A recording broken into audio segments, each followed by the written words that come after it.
12ویں arts کے عزیز طلباء و طالبات، آج بتاریخ 4 اگست بروز بدھ ہم بھارتی سماج تنوع اور اتحاد ڈائیورسٹی انڈین سوسائٹی کا مطالعہ کر رہے تھے۔ آج ہم دیکھیں گے اختلاف میں اتحاد کی اہمیت کیا ہے۔ یعنی اختلاف سے ملک میں کشیدگی پیدا ہو رہی ہے، ملک کمزور ہو رہا ہے۔ ڈاکٹر ڈی پی سنگھل کے مطابق بھارت میں علاقہ، زبان، مذہب، ذات وغیرہ کے تعلق سے بہت سارے اختلافات پائے جاتے ہیں، لیکن ان تمام اختلافات کے بعد بھی باہمی اتحاد قائم ہے جو ملک کو یکجا رکھے ہوئے ہے۔ جغرافیائی اتحاد سے مراد بھارت میں شمال میں ہمالیہ پہاڑ، جنوب میں بحر ہند، شمال میں بحر عرب اور مشرق میں بنگال کی کھاڑی ہے۔ اس کے علاوہ 4 اہم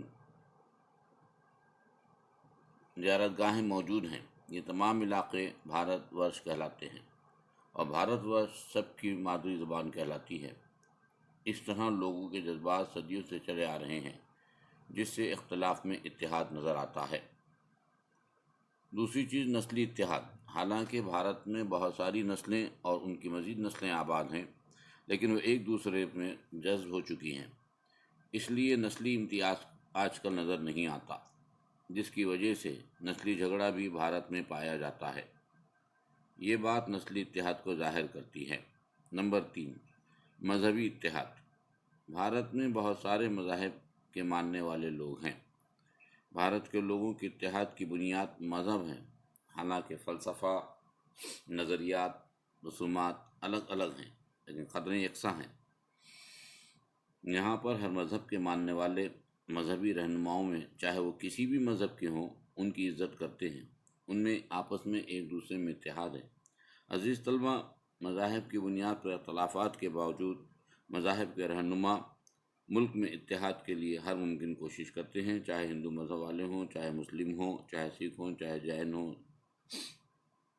کسی بھی مذہب کی عبادت گاہوں کا احترام کرتے ہیں، کسی بھی مذاہب کے خواتین ہوں، ان کی عزت کی جاتی ہے۔ اس طرح مذہبی اختلاف کے باوجود ہمارے ملک میں ہمیں اتحاد نظر آتا ہے۔ ذات پات میں اتحاد۔ بھارت میں ذات پات کا اختلاف دکھائی دیتا ہے، ذاتی جھگڑا بھارت میں نظر نہیں آتا۔ گاؤں کے علاقوں میں بلوتے داری یا ججمانی نظام قائم تھا۔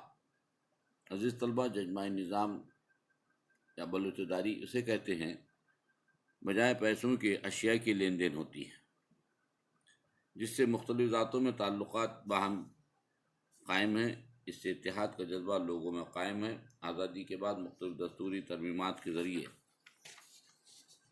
قانون بنائے گئے اور چھوت چھات کی تفریق کو قانونی گناہ سمجھا گیا۔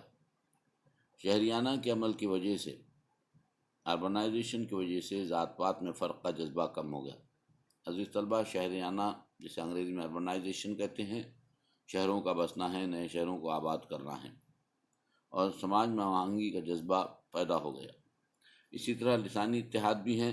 ہندوستان ایک کثیر لسانی ملک ہے، یہاں کئی زبانیں بولنے والے لوگ رہتے ہیں، اس کے باوجود یہاں پر لسانی اتحاد پایا جاتا ہے۔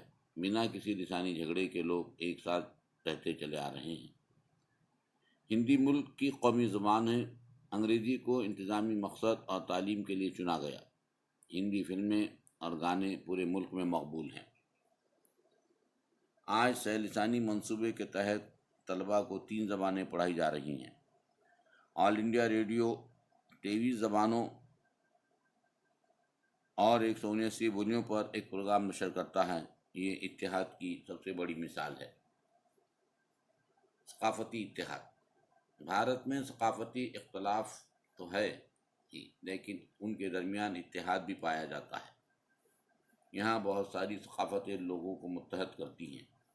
ادب، آرٹ، روایات، طرز زندگی اور دوسرے اجزاء لوگوں اور گروہ سے منسلک ہوتے ہیں۔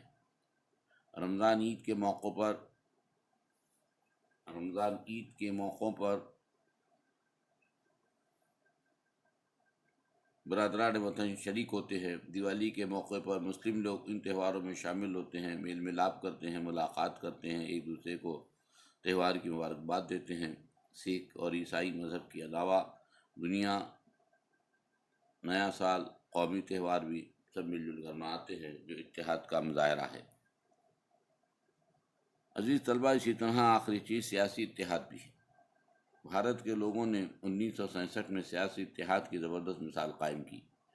جب چین نے بھارت پر حملہ کیا تھا، مزید 1965 اور 1971 میں بھی پاکستان کے بھارت پر حملے کے وقت بھی سیاسی اتحاد کا مظاہرہ کر چکے ہیں۔ بعض اوقات ایسے بھی آئے جب کوئی دشمن ملک بھارت کی طرف آنکھ اٹھا کر دیکھتا ہے تو اسی وقت بھی مذہب کو کنارے رکھ کر ہندوستانی لوگ سیاسی اتحاد کی مثال قائم کرتے ہیں۔ اس طرح عزیز طلباء و طالبات، ہمارے ملک میں اختلاف کے باوجود بہت ساری قدریں اور بہت ساری باتوں کی وجہ سے ہم آپس میں متحد نظر آتے ہیں، اور یہ اتحادی ملک کی شان اور آن بان ہے۔ عزیز طلباء، ملک میں اتحاد قائم رہے گا تو ملک ترقی کرے گا۔ اتحاد سے، لوگوں کی ملاقات سے ایک دوسرے کی ثقافتیں تبدیل ہوگی، تہذیب و تمدن پروان چڑھے گا، ملک تعلیم کے میدان میں ترقی کرے گا۔ عزیز طلباء، اختلاف کے باوجود اتحاد ہمارے ملک کا عظیم ورثہ ہے۔